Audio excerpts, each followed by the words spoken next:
Shadow Drone here. Welcome back, everybody. I am doing a new project, believe it or not.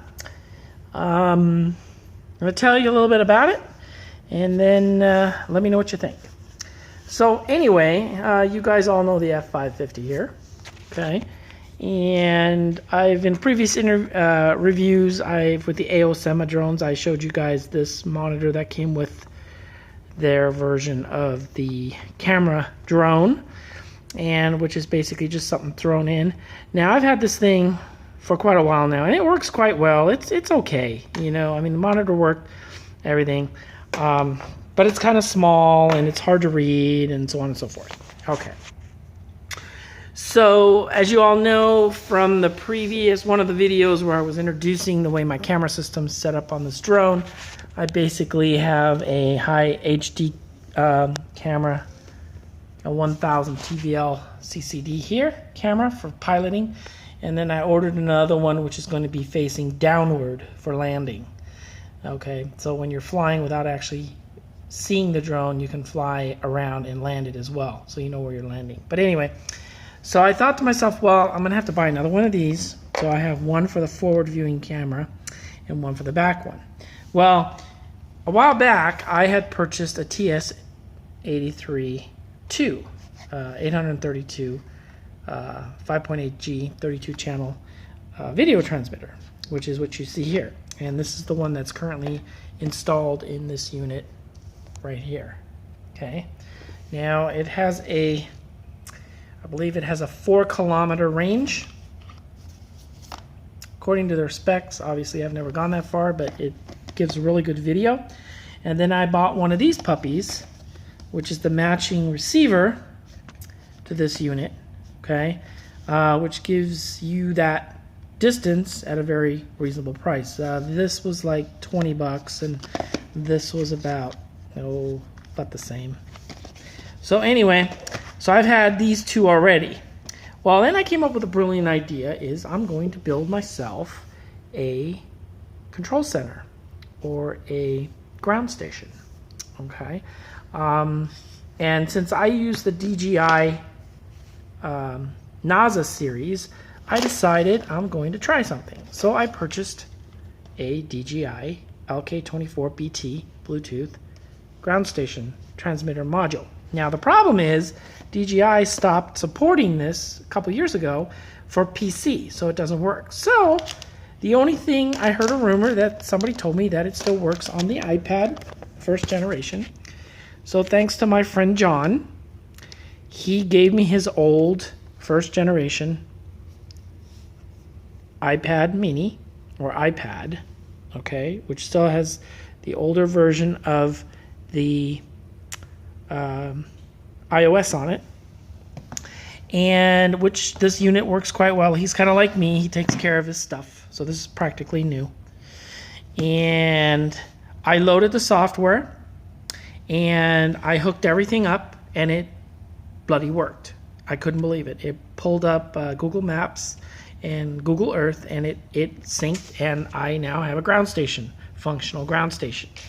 Then I thought to myself, well, I need to go to the next level. Okay, this is all great and fine, but it would be great to have this and this all together, right? So what I did is I started ordering parts.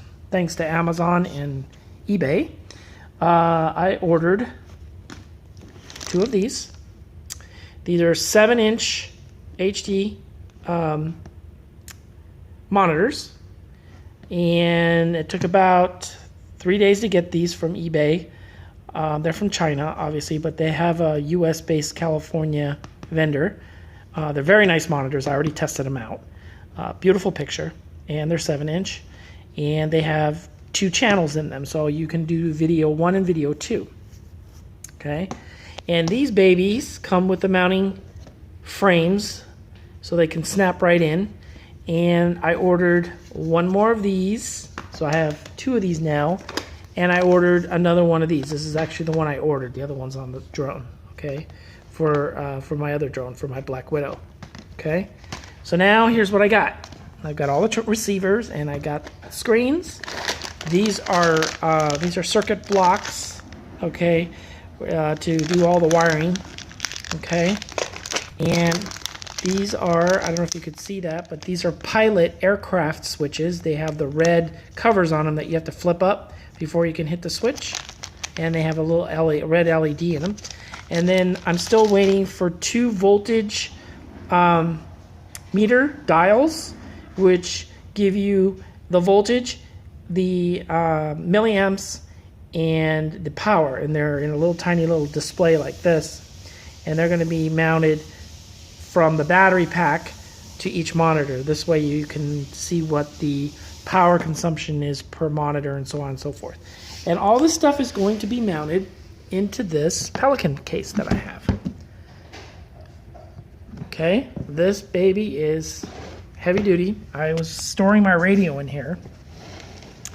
And what I'm going to do is I'm going to be ripping out all this stuff. Okay, this this foam, and of course the cutting foam. This is all stuff I put in here. When I got this used for like $30 a while back, and so I kind of modified it to store my radio in there.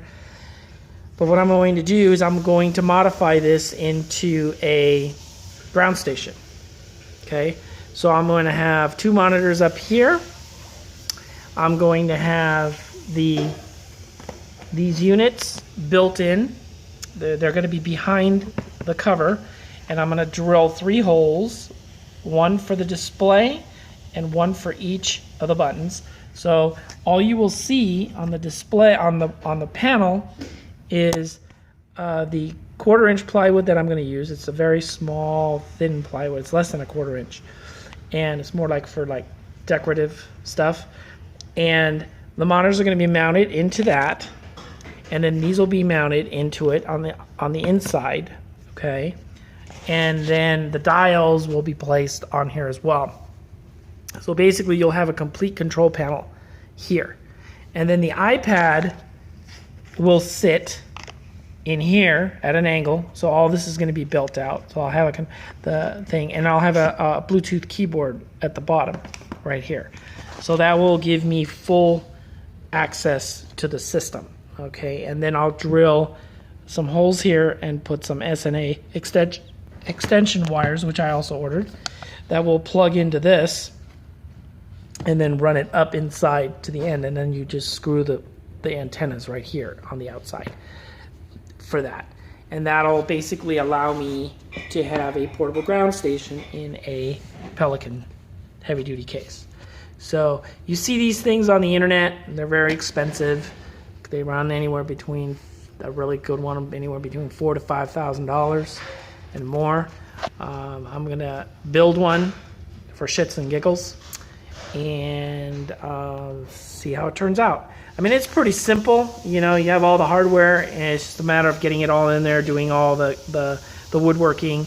And then I also purchased a carbon fiber wrap, self-adhesive material, that once the wood is all done and the holes are cut, then I will wrap it with carbon fiber and then mount all my components. So it gives it a really clean look.